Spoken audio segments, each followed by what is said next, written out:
नमस्कार दोस्तों, आप सभी जानते होंगे कि घरेलू गुलाटी यूट्यूब चैनल पर आप लोगों के लिए हमेशा हम लोग रिसर्च कर कुछ वीडियो बनाते हैं जिनमें शरीर से होने वाले नुकसान के बारे में हम चर्चा करते हैं। मित्रों, आपने देखा होगा कि हमारे आसपास कई कंपनियों के आजकल बिस्किट आते हैं।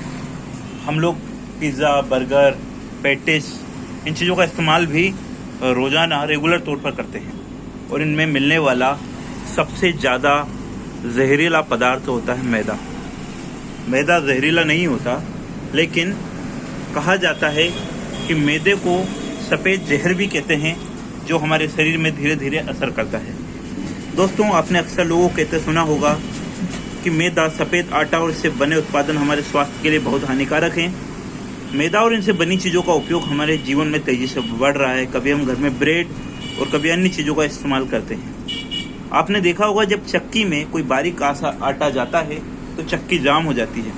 उसी प्रकार से जब हम मैदे का इस्तेमाल करते हैं तो हमारी पाचन शक्ति कमज़ोर हो जाती है और हमारी हड्डियां खोखली होने लगती है, यानी कि कमज़ोर होने लगती है। इससे क्या क्या बीमारियां होती है और ये कैसे असर करता है वो मैं आपको बताता हूँ। जब भी आप मैदे से बनी चीज़ खाते हैं, चाहे वो बिस्किट हो, आजकल बहुत सारे बिस्किटों में मैदों का इस्तेमाल बहुत ज़्यादा हो गया है। सरकार की जो गाइडलाइन है उससे भी ज़्यादा मैदे का इस्तेमाल करते हैं। तो जब भी आप मैदे से बनी चीज़ें खाते हैं, ये आपकी रक्त नलिकाएं यानी कि जो ब्लड स्ट्रीम है उसमें तेज़ी से स्त्राव करता है। इसमें ग्लाइसेमिक इंडेक्स यानी कि GI अधिक होने के कारण इसमें शरीर में शर्करा का स्तर बढ़ता है, जिससे हमारा जो पेनक्रियास है यानी कि अग्नाशय हैं उसमें इंसुलिन को छोड़ने के लिए ज़्यादा सक्रिय होना पड़ता है। यदि मैदे का सेवन कभी कभी किया जाए तो हमारा अग्नाशय उसे पाचन कर सकता है, लेकिन अगर हम हर चीज़ में मैदे का इस्तेमाल करते हैं तो इंसुलिन का उत्पादन धीरे धीरे कम हो जाएगा और हम कुछ ही दिनों में डायबिटीज़ के मरीज बन जाते हैं। अधिक मात्रा में मैदे के सेवन से और भी दिक्कतें पैदा होती हैं। इनमें हानिकारक कोलेस्ट्रॉल का बढ़ना, इसके कारण वजन बढ़ता है, उक्त रक्तचाप होता है और मूड स्विंगिंग की शिकायत होती है। मैदा और इससे बनी चीज़ों का अधिक मात्रा में सेवन आपको मोटापे की ओर ले जाता है। इसके अलावा आपको इससे ज़्यादा भूख लगती है तथा आपको बार बार मीठा खाने की तलब आती है। मैदा खाने से एसिडिटी की समस्या भी होती है। मैदे में परिष्करण प्रक्रिया के दौरान सभी पोषक तत्व खत्म हो जाते हैं। मैदा तेल को बहुत ज़्यादा सोखता है। जब भी मैदे से बनी चीज़ों को तेल में डुबोते हैं तो इसमें तेल काफ़ी ज़्यादा मात्रा में सोख जाता है, जो हमारे शरीर को कच्चे तेल के रूप में नुकसान पहुँचाता है।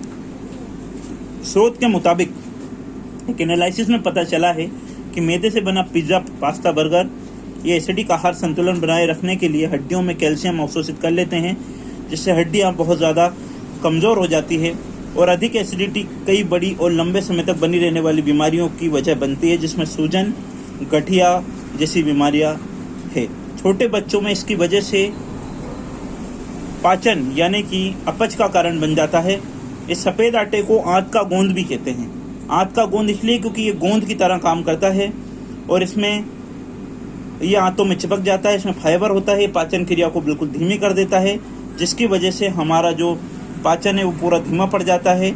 मोटापा, तनाव, सिरदर्द और माइग्रेन का कारण भी ये बनता है तथा हमारे शरीर में बहुत ज़्यादा समस्या पैदा करता है।